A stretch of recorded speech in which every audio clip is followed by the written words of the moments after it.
ओम साईं राम। श्री साईं सच्चरित्र अध्याय 16 और 17। यथार्थ में देखा जाए तो सद्गुरु साईं बाबा से अधिक दयालु और हितैषी दूसरा कोई नहीं। उनकी तुलना समस्त इच्छाओं को पूर्ण करने वाली कामधेनु से भी नहीं हो सकती। जिस अमूल्य निधि की उपलब्धि हमें सद्गुरु से होती है वह कल्पना से भी परे है। एक बार एक धनी व्यक्ति अपने जीवन में सब प्रकार से संपन्न था। उसके पास अतुल संपत्ति, घोड़े, भूमि, अनेक दास दासियां थे। जब बाबा की कीर्ति उसके कानों तक पहुंची तो उसने अपने एक मित्र से कहा, मेरे लिए अब कोई किसी वस्तु की अभिलाषा शेष नहीं है, इसलिए अब शिरडी जाकर बाबा से ब्रह्म ज्ञान प्राप्त करना चाहिए। यदि किसी प्रकार उसकी प्राप्ति हो गई तो फिर मुझसे अधिक सुखी और कौन हो सकता है। उनके मित्र ने समझाया कि ब्रह्म ज्ञान की प्राप्ति सहज नहीं है, विशेषकर तुम जैसे मोहग्रस्त को, जो सदैव स्त्री, संतान, द्रव्योपार्जन में ही फंसा रहता है। तुम्हारी ब्रह्म ज्ञान की आकांक्षा की पूर्ति कौन करेगा, जो भूलकर भी कभी एक फूटी कौड़ी का भी दान नहीं देता। अपने मित्र के परामर्श की उपेक्षा कर वह आने जाने के लिए एक तांगा लेकर शिरडी आया और सीधे मस्जिद पहुंचा। साईं बाबा के दर्शन कर उनके चरणों पर गिरे और प्रार्थना की, आप यहाँ आने वाले समस्त लोगों की अल्प समय में ही ब्रह्म दर्शन करा देते हैं। केवल यही सुनकर मैं दूर से इतना मार्ग चलकर आया हूँ। मैं इस यात्रा से अधिक थक गया हूँ। यदि कहीं मुझे ब्रह्म ज्ञान प्राप्त हो जाए तो मैं ये कष्ट उठाना अधिक सफल समझूंगा। बाबा बोले, मेरे प्रिय मित्र, इतने अधीर ना हो, मैं तुम्हें शीघ्र ब्रह्म का दर्शन करा दूंगा। मेरे सब व्यवहार तो नकद ही हैं और मैं उधार कभी नहीं करता। इसी प्रकार अनेक लोग धन, स्वास्थ्य, शक्ति, मान, पद, आरोग्य और अन्य पदार्थों की इच्छा पूर्ति हेतु ही मेरे पास आते हैं। ऐसा तो कोई विरला ही आता है जो ब्रह्म ज्ञान का पिपासु हो। भौतिक पदार्थों की अभिलाषा से यहाँ आने वाले लोगों का कोई अभाव नहीं, परंतु आध्यात्मिक जिज्ञासुओं का आगमन बहुत दुर्लभ है। मैं सोचता हूँ कि यह क्षण मेरे लिए बहुत ही धन्य और शुभ है, जब आप सरीखे महानुभाव यहाँ पधार कर मुझे ब्रह्म ज्ञान देने के लिए जोर दे रहे हैं। मैं सहर्ष आपको ब्रह्म दर्शन करा दूंगा। यह कहकर बाबा उन्हें ब्रह्म दर्शन कराने के हेतु अपने पास बिठा लिया और इधर उधर की चर्चाओं में लगा दिया, जिससे कुछ समय के लिए वे अपना प्रश्न भूल गए। उन्होंने एक बालक को बुलाकर नंदू मारवाड़ी के यहाँ 5 रुपये उधार लाने को भेजा। लड़के ने वापस आकर बताया, नंदू का तो कोई पता ही नहीं है और उसके घर ताला लगा है। फिर बाबा ने उसे दूसरे व्यापारी के यहाँ भेजा। इस बार भी लड़का रुपये आने में असफल रहा। इस प्रयोग को 2-3 बार दोहराने पर भी उसका परिणाम पूर्ववत ही निकला। हमें ज्ञात है बाबा स्वयं सगुण ब्रह्म के अवतार थे। यहाँ प्रश्न है कि इस 5 रुपये सरीखे तुच्छ राशि की यथार्थ में उन्हें आवश्यकता थी या नहीं। उन्हें तो इसकी बिल्कुल आवश्यकता ना थी। वे तो पूर्ण रीति से जानते होंगे कि नंदू घर पर नहीं है। ये नाटक तो उन्होंने केवल परीक्षार्थ ही रचा था। ब्रह्म जिज्ञासु महाशय जी के पास नोटों की गड्डियाँ थीं और यदि वे सचमुच ही ब्रह्म ज्ञान के आकांक्षी होते तो इतने समय शांत न बैठते। जब बाबा 5 रुपये उधार लेने के लिए बालक को यहाँ वहाँ दौड़ा रहे थे, वे दर्शक बने बैठे रहे। वे जानते थे बाबा अपने वचन पूर्ण कर ऋण अवश्य चुकाएंगे। यद्यपि बाबा द्वारा इच्छित राशि बहुत अल्प थी, फिर भी वह स्वयं संकल्प करने में असमर्थ ही रहा और 5 रुपये उधार देने तक का साहस न कर सका। ऐसा व्यक्ति बाबा से ब्रह्म ज्ञान, जो विश्व की अति श्रेष्ठ वस्तु है, उसकी प्राप्ति के लिए आया है। क्या ये सही है? यदि बाबा से सचमुच प्रेम करने वाला अन्य कोई व्यक्ति होता तो वह केवल दर्शक न बनकर तुरंत ही 5 रुपये दे देता, परंतु इन महाशय की दशा तो बिल्कुल विपरीत थी। उन्होंने ना रुपए दिए और ना शांत ही बैठे, वरन वापस जल्दी लौटने की तैयारी करने लगे और अधीर होकर बाबा से बोले, अरे बाबा, कृपया मुझे शीघ्र ब्रह्म ज्ञान दो। बाबा ने उत्तर दिया, मेरे प्यारे मित्र, क्या इस नाटक से तुम्हारे कुछ समझ में नहीं आया? मैं तुम्हें ब्रह्म दर्शन कराने का ही तो प्रयत्न कर रहा था। ब्रह्म का दर्शन करने के लिए 5 वस्तुओं का त्याग करना पड़ता है। 5 प्राण, 5 इंद्रियां, मन, बुद्धि, अहंकार। यह हुआ ब्रह्म ज्ञान। आत्मानुभूति का मार्ग भी उसी प्रकार है जिस प्रकार तलवार की धार पर चलना। ब्रह्म ज्ञान आत्मानुभूति की योग्यताएं। सामान्य मनुष्यों को प्राय अपने जीवन काल में ब्रह्म के दर्शन नहीं होते। उसकी प्राप्ति के लिए कुछ योग्यताओं का होना आवश्यक है। नंबर 1, मुमुक्षुत्व। जो सोचता है कि मैं बंधन में हूँ और इस बंधन से मुक्त होना चाहे तो इस ध्येय की प्राप्ति के लिए उत्सुकता और दृढ़ संकल्प से प्रयत्न करता रहे तथा प्रत्येक परिस्थिति का सामना करने को तैयार रहे, वह इस आध्यात्मिक मार्ग पर चलने योग्य है। दूसरा, विरक्ति। लोक परलोक के समस्त पदार्थों से उदासीनता। ऐहिक वस्तु, लाभ और प्रतिष्ठा जो कि कर्मजन्य हैं, जब तक इनसे उदासीनता उत्पन्न न होगी तब तक उसे आध्यात्मिक जगत में प्रवेश करने का अधिकार नहीं। अंतर्मुखता। ईश्वर ने हमारी इंद्रियों की रचना ऐसी की है कि उनकी स्वाभाविक वृत्ति सदैव बाहर की ओर आकृष्ट करती है। हमें सदैव बाहर की ध्यान रहता है, ना कि अंतर। जो आत्मदर्शन और दैविक जीवन के इच्छुक हैं उन्हें अपनी दृष्टि अंतर्मुखी बनाकर अपने आप में ही लीन रहना चाहिए।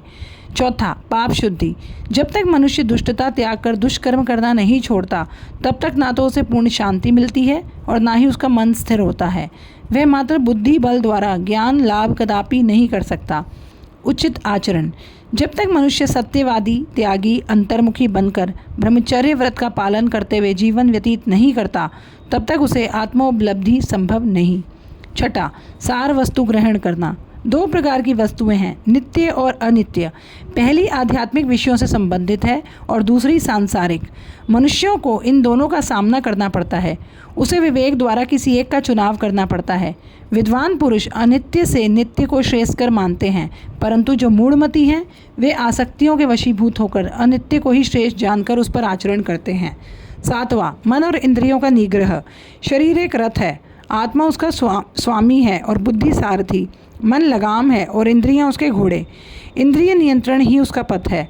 जो अल्प बुद्धि है और जिनके मन चंचल हैं, जिनकी इंद्रियां सारथी के दुष्ट घोड़ों के समान हैं, वे अपने गंतव्य स्थान पर नहीं पहुंचते और जन्म मृत्यु के चक्कर में घूमते रहते हैं।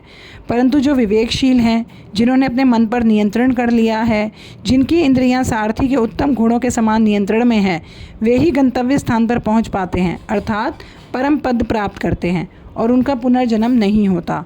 जो व्यक्ति अपनी बुद्धि द्वारा मन को वश में कर लेता है वह अंत में अपना लक्ष्य प्राप्त कर उस सर्वशक्तिमान भगवान विष्णु के लोक पहुंच जाता है। आठवां, मन की पवित्रता। जब तक मनुष्य निष्काम कर्म नहीं करता तब तक उसे चित्त की शुद्धि एवं आत्मदर्शन संभव नहीं। विशुद्ध मन में ही विवेक और वैराग्य उत्पन्न होते हैं, जिससे आत्मदर्शन के पथ में प्रगति होती है।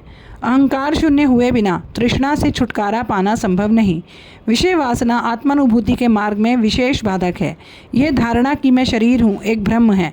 यदि तुम्हें अपने जीवन के ध्येय को प्राप्त करने की अभिलाषा है तो उस धारणा तथा आसक्ति का सर्वथा त्याग कर दो। नौवां, गुरु की आवश्यकता।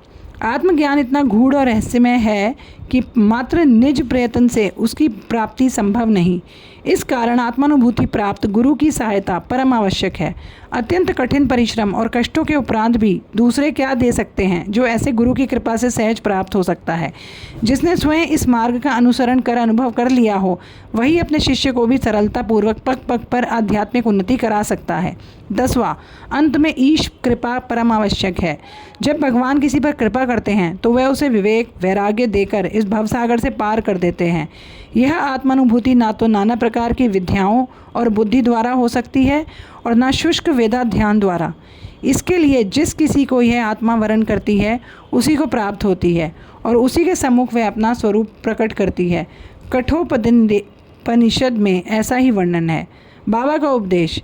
जब यह उपदेश समाप्त हो गया तब बाबा उन महाशय से बोले कि अच्छा महाशय, आपकी जेब में 5 रुपये के 50 गुना रुपयों के रूप में ब्रह्म हैं, उसे कृपया बाहर निकालिए। उसने नोटों की गड्डी बाहर निकाली और गिनने पर सबको आश्चर्य हुआ कि वे 10-10 के 25 नोट थे। बाबा की यह सर्वज्ञता देखकर वे महाशय द्रवित हो गए और बाबा के चरणों पर गिरकर आशीर्वाद की प्रार्थना की।